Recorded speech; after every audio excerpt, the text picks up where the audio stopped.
Hey everyone, we know how hard it can be to keep up with the latest news, so if you haven't had time to stay on top of what's what in the Holy Land with ILTV, have no worries. Stay tuned for our weekly review where we'll give you the scoop on the biggest stories that you may have missed in the last 7 days, right from Tel Aviv. I'm Aaron Porras, and thank you for joining us. Tesparan Tesfacion, the primary suspect in the murder of a young girl named Silvana Tsegai, has finally been found after a 2-day manhunt. The search ended last night when a member of the public identified him from photos in the media and immediately alerted the police. Cops then arrived at the Carmel market where he was quickly caught and arrested. But just before his arrest, surveillance videos showed Tesfacion in a corner store buying some goods as if normal. Tsegai, the 13-year-old victim, was an Eritrean immigrant and was found beaten to death Monday night at home in her Tel Aviv apartment. Her body is now in the Abu Kabir Forensic Institute waiting for an autopsy, immediately after which she'll be flown back to Eritrea for burial. Initial results, though, already show signs of sexual assault and strangulation, which eventually led to her death. And according to reports from the welfare authorities, Tsegai was the victim of domestic violence as well. In fact, the 13-year-old called police just this past Saturday to complain about Tesfacion, who is her mother's ex-boyfriend, being in her house. Activists have pointed to this fact, though, to highlight the lack of initiative in solving or preventing these types of crime, especially as Tsegai's murder comes on the same day the world marked the International Day for Elimination of Violence Against Women. Including Tsegai, domestic violence against women in Israel alone has claimed 24 lives since the beginning of the year. Following Chadian President Déby's historic visit to Israel earlier this week, Israeli Prime Minister Netanyahu has now announced plans to return the courtesy by flying to the African nation of Chad, quote, within the coming weeks. Though an official date has not yet been set, this announcement again comes nearly 50 years since diplomatic relations between the two countries were severed. And while President Déby also made clear that his normalizing ties with Israel was independent of his criticisms regarding the Palestinian conflict, both he and Netanyahu still lauded all the benefits that their partnership will afford too. Further, in addition to partnerships in agriculture, medicine, and the economy, new deals between Israel and Chad are also widely expected to include weapons and military aid in the fight against terrorist groups like Boko Haram and the Islamic State. In fact, President Déby's delegation recently presented Israel with a long list of conditions for resuming diplomatic ties, chief among which are demands for weapons acquisitions and securities cooperations. What's worrying about this, however, is the supposed extreme aggression the Chadian delegation had with respect to these demands, and the fact that Déby's regime in Chad has often been likened to that of a dictatorship. Meretz leader Tamar Zandberg even brought this issue up in particular just as President Déby was first arriving. She said it should be of concern that Israeli arms might be sold, quote, to persecute political opponents, human rights activists, and journalists, and that President Déby is, quote, a despicable person who is responsible for the persecution of LGBT people, arresting journalists, arresting dissidents in the opposition, and more. Regardless, it would appear that Prime Minister Netanyahu is intent to going forward with these new relations. Additionally, according to Channel 10 News, normalizing with Chad is just one of many steps in gaining closer ties with other Muslim-majority states like Mali, Sudan, Niger, Oman, Bahrain, Saudi Arabia, and more. To that end, a secret meeting last year between an Israeli envoy and Sudanese officials in Istanbul, Turkey, has now been revealed where the delegations discussed the establishing of ties. And there have been many meetings, both secret and not, between Israeli and Arab world leaders over just the past few months, including Netanyahu's trip to Oman and Culture Minister Regev's visit to Abu Dhabi. 3 IDF soldiers were hospitalized earlier today when a Palestinian man rammed into the group along the Route 60 highway in the West Bank, just outside of Karmei Tzur, near Gush Etzion. These soldiers were apparently conducting construction work when they were hit by the driver, who was shot dead by another member of the IDF patrol while attempting to flee.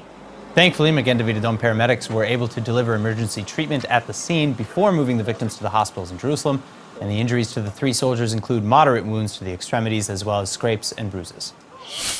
The IDF has now announced that they will demolish the home of the terrorist that murdered Reik Fold on September 16th.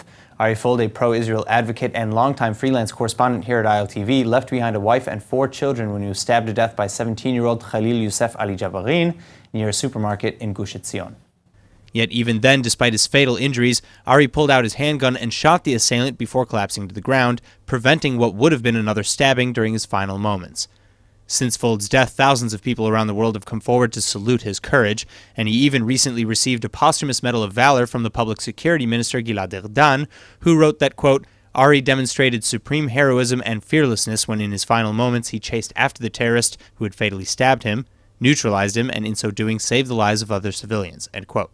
And as for the terrorist, Jabarin will remain in custody until the end of his trial and reportedly faces charges of murder, 3 counts of attempted murder, and 1 count of possession of an unlicensed weapon.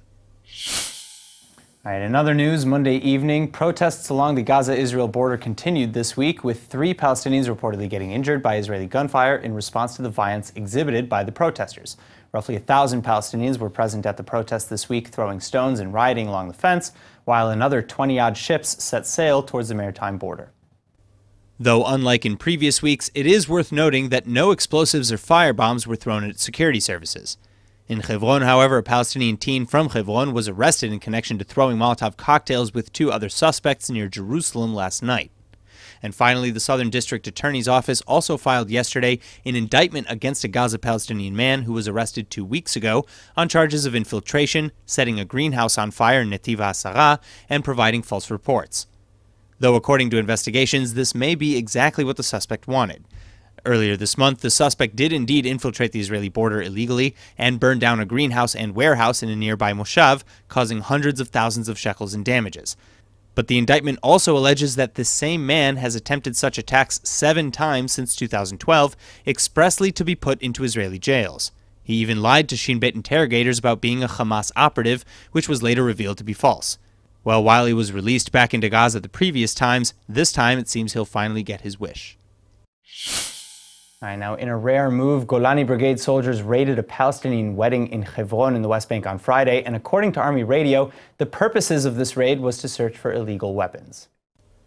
To that end, soldiers found a rifle and ammunition that Israel says was intended to be used in an attack in the West Bank.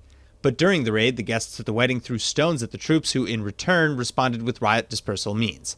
Meanwhile, elsewhere in the West Bank, the Shin Bet security services revealed this week a Hamas recruitment program allegedly initiated to find and train militants in building bombs and carrying out attacks in Israel, specifically within the Green Line. The recruits were also reportedly instructed to target public places such as malls and hotels. What's worse, the Hamas terror group has been communicating with these recruits through messages passed by Gazan medical patients who are allowed into Israel for life-saving treatments. All this and more was originally revealed when Hamas terrorist Awis Rajoub was arrested a few months ago. Rajoub was recruited and sent to a medical warehouse to pick up a cell phone for communicating with his operators in Gaza, and later he met with a Gazan woman who was accompanying her sister to Israel for cancer treatments. She gave him the phone's password and instructions on how to use it, and it was this way that he received videos on how to make remote detonated explosives. He even held video calls with Hamas explosive experts. The plan was to carry out an attack in early October, but thankfully it was foiled long before anything could materialize. A weapons shipment coming from Iran for Hamas in Gaza has just been seized in the Sinai by the Islamic State-affiliated terror group in Egypt. The shipment included advanced Russian-made weapons like the Kornet laser-guided anti-tank missile system and other GPS-capable items. And according to a security source in Kuwait, it's also the largest shipment ever seized by ISIS. Tensions between the Islamic State and Hamas have been escalating for a while now, however, with the Sinai Islamic State commander currently refusing to work with Hamas in returning the shipment.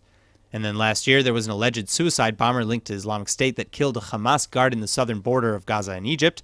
Then finally, earlier this year, Islamic State declared war on Hamas and released a video executing a Hamas member who allegedly smuggled weapons to the Gaza terror group.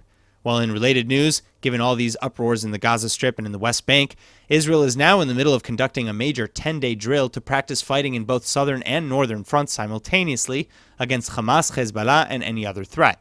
The exercise includes ground forces in cooperation with the Israeli Air Force, and practices will cover combat zones in both open and urban areas. Ground troops will include the Maglan, Egoz, and Duvdevan units. In other Hamas-related news, the Gaza terror group is now publicly searching for information on the IDF unit that was operating covertly in Khan Yunis earlier this month. The discovery of this unit on November 11th in the middle of an alleged intel-gathering mission resulted in multiple deaths, including senior Hamas militants and an Israeli lieutenant colonel, and it exploded into 2 days of intense rocket fire from Gaza aimed at southern Israeli cities. Well, now, although tensions have largely been reduced, Hamas's investigation into the unit has continued, with checkpoints across the Strip being set up in an effort to capture potential Palestinian collaborators and information on the van the IDF allegedly used in the botched mission. Hamas's military Izzadin al-Qassam brigades also published photos of several individuals who they claim are allegedly part of the IDF unit in question, in hopes that some information on these people would be turned in. Hamas apparently also fears that the unit may have been operating for some time in Gaza, even running a base of operations out of the Strip right under Hamas's nose. The IDF, on the other hand, is now publicly asking media outlets not to spread any such pictures or respond to Hamas, saying, quote, Hamas is currently trying to decipher and understand the incident that took place deep inside Gaza on November 11th, and any piece of information, even if it's considered harmless by those publishing it, is liable to endanger human lives and harm state security, end quote. The culture loyalty bill proposed by Culture Minister Miri Regev is being delayed now after Moshe Kachlon, the head of the Kulanu party, gave free rein to his party members to vote as they please. And the Kulanu party is a key remaining member of the coalition, which currently holds the government together with a slim 61 to 59 seat majority in the Knesset. As a result, with the success of the culture bill unsure, the vote has been pushed. That being said, criticism over the bill has been sharp leading up to today as well, including full ads, public artist demonstrations, and more, just to highlight artist opposition to a government censure over the arts, especially one with Regev at the helm. Now, on a somewhat related note, the government is now also requesting of the High Court to extend the deadline for amending the ultra-Orthodox conscription law. The High Court of Justice has already provided multiple postponements of the original deadline, however, giving it until December 2nd, just this past September. The current issue over conscription began in September 2017, when an exemption from military service for ultra-Orthodox Jews was deemed unconstitutional by the court. The government was given a year to fix the bill, or else all Haredi Jewish members would have to enlist as their secular counterparts would. This matter too threatens the fragile coalition, however, which relies heavily on its religious parties. Now, according to biblical accounts, in punishment for their wickedness, the Lord rained down burning sulfur over the cities of Sodom and Gomorrah, destroying their cities, their people, and everything around them, right down to the vegetation of the land. And while you can argue that the story is just a story, new archaeological evidence shows that not only may the cities have actually existed, we may also now know the truth about how they disappeared. Evidence previously gathered from the area around the banks of the Dead Sea have already suggested that human civilization in the area met an abrupt end some 3,700 years ago in the middle of the Bronze Age. But before that, there was a massive and successful settlement of the region. Well, the new research suggests that the cause of this catastrophe was most likely a meteor explosion. Using a similar blast in Siberia in 1908 as a model, researchers at the Tal el-Hammam excavation project in Jordan were able to deduce that a high-heat explosion north of the Dead Sea instantaneously devastated approximately 500 square kilometers, and that an estimated 40,000 to 65,000 people would have been killed in the blast. Further, according to a related study conducted by atomic energy researcher Samuel Gladstone, an airburst yield of 10 megatons over the northeast corner of the Dead Sea would be sufficient to produce the physical damage observed 10 kilometers away at Tal el-Hammam, which was well within recent human experience, speaking of the 1908 blast. Therefore, the destruction not only of Tal el-Hammam but also its neighbors was most likely caused by a meteoritic airburst event. Now, how do we know this is Sodom and Gomorrah, though? Well, we don't know for sure. But researcher Dr. Stephen Collins, who's also been looking into the Tal el-Hammam site for years, says the Bible references the location of these ancient cities and that Tal el-Hammam both fits the geographical description and the historical accounts. Collins explained that the book of Genesis ultimately just incorporated the memory of the area's decimation into a traditional tale. Moving on in a very moving tale, and against all odds, a former BDS activist who studied at Yale University has fallen in love with an Israeli soldier. And what's possibly more surprising is that their relationship started as a virtual one on Tumblr over their shared adoration for the band One Direction. ILTV's Doriel Mizrahi is here to tell us all about it. Doriel, thank you so much for coming into the studio today. Okay, so this story, as you see, is like crazy and beautiful and all the things in between. And basically, these two girls just met on the internet, and she was a BDS activist, and Ronnie was here in the army. And during Tzuk Eitan, they spoke frequently. The 2014 Gaza war. Right, they spoke frequently, and they had a relationship. And she sent a picture. Ronnie sent a picture of her mother in a bomb shelter, and then that just really hit Jess, and she was like, you know what? I really understand also the Israeli side as well, and she started questioning her BDS anti-Israel views. Well, that's kind of it. You know that kind of goes to the crux of the issue there. The core of the problem with BDS in the first place is that it doesn't really allow you to get to know the other side or to form any sort of communication. Not only that, but I also think the media has a lot to do with this. Like, it's so easy for them to show one side, and how the Palestinians in Gaza, you see them, and really my heart goes out to them as well, but they don't show the full picture, because I feel like Israel has a very moral army that sees their people, the Gazans as well, and they really want to help them. And it's really like when Hamas, a terrorist group, rules there, it doesn't make it easy for the world to see that and automatically points fingers at Israel. Well, and that also kind of goes to that argument of the equivalence in the exchange and, the size of the army and the power of the army. That's a common argument saying that Israel is, this big bad army with all this advanced weaponry, right? Exactly. So they're automatically the aggressor when really they're defending southern communities. Yeah, and you see it everywhere. So even back to the story, when Jess was in Yale, during Tzuk Eitan, a few days after Roni sent her this picture, there was a Gazan, pro-BDS, a thing. And then she was like, you know what, I don't know if I can participate in this because my heart also goes out to the other side. And really that's where she started thinking about coming to Israel. And so, so now she came to Israel, I understand. What happens next? Okay, so this is it gets even crazier. She comes to Israel 2 years ago. She changes her name. This is after fighting internally about am I pro BDS or not? Yeah, exactly. She falls in love with Roni. They have this long distance relationship. She decides she wants to come to Israel with Masa. She changes her name to Mayan, converts to Judaism, is now a Masa counselor. Her life turned around in 180 degrees, and it just shows that love can happen under any circumstance with whomever you can, as long as your heart is open to listen and make the effort. And what about Roni? Because you mentioned Mayan is working with Masa now. Okay, so Roni, she's a director, and she actually produced the first lesbian show in Israel called The Supreme Lesbian. I actually saw it last night. It's so witty. It's such a great approach. It shows about what their conflictions are and how to approach that and see a bit of their perspective in a very funny and great way.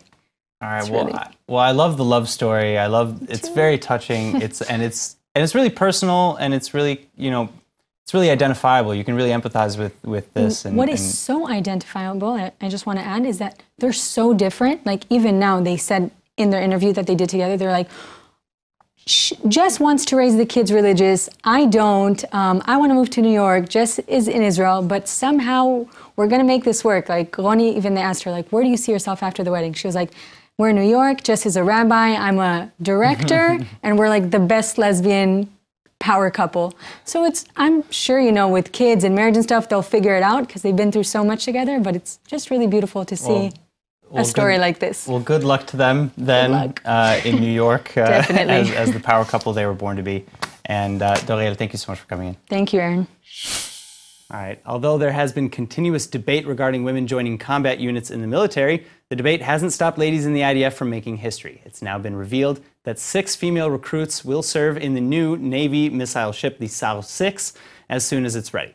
Until it becomes operational in 2019, though, the soldiers will serve on the Sal 5. And regardless, this is the first time females will serve as naval fighters on the Navy missile ships.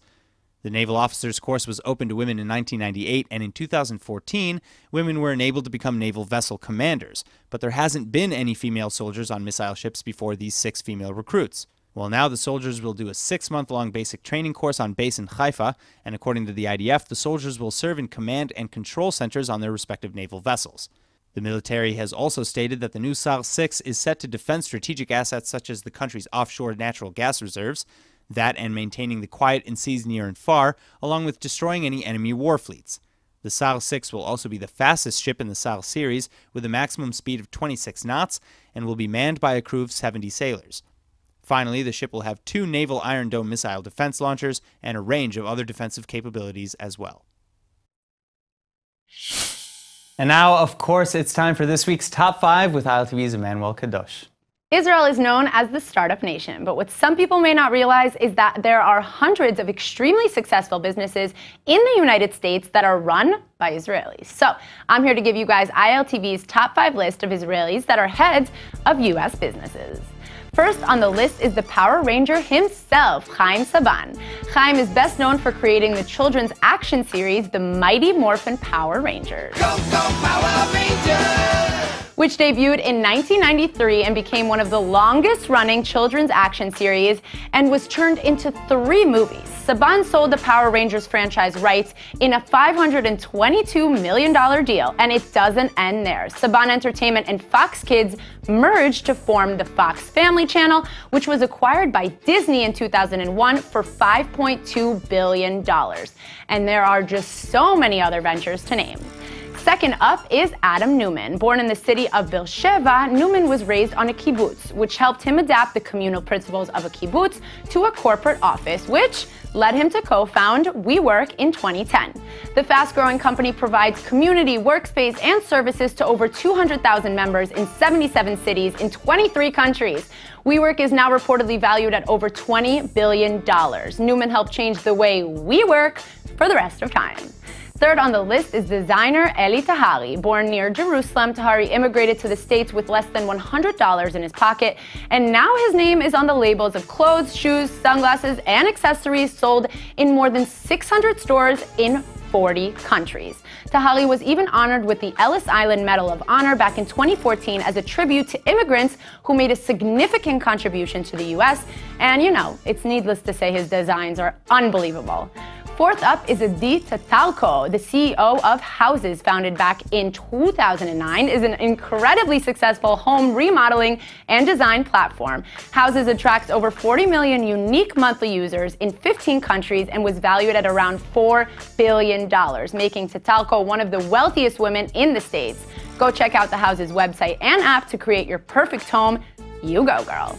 Last but definitely not least is the gorgeous Noa Tishby. Tishby is considered to be the woman who paved the way for future Israelis in the Hollywood world. Tishby started her career as an actress, singer, and model, and was in shows like NCIS, CSI Miami, and Nip and Tuck. But best of all, Tishby's own Noah's Ark production company broke new grounds by selling the first Israeli TV show to be remade as an American series, In Treatment, to HBO. She even went on to introduce additional Israeli TV projects to HBO and MTV. She's gorgeous, she's talented, business savvy, and a huge role model for Israeli girls. That's all for today's Top 5. Back to you. All right, that's it for this week's weekly review. Remember to follow us on Facebook for more news at Israel English News, and of course on Twitter at ILTV News. I'm Aaron Porras. Thank you for watching.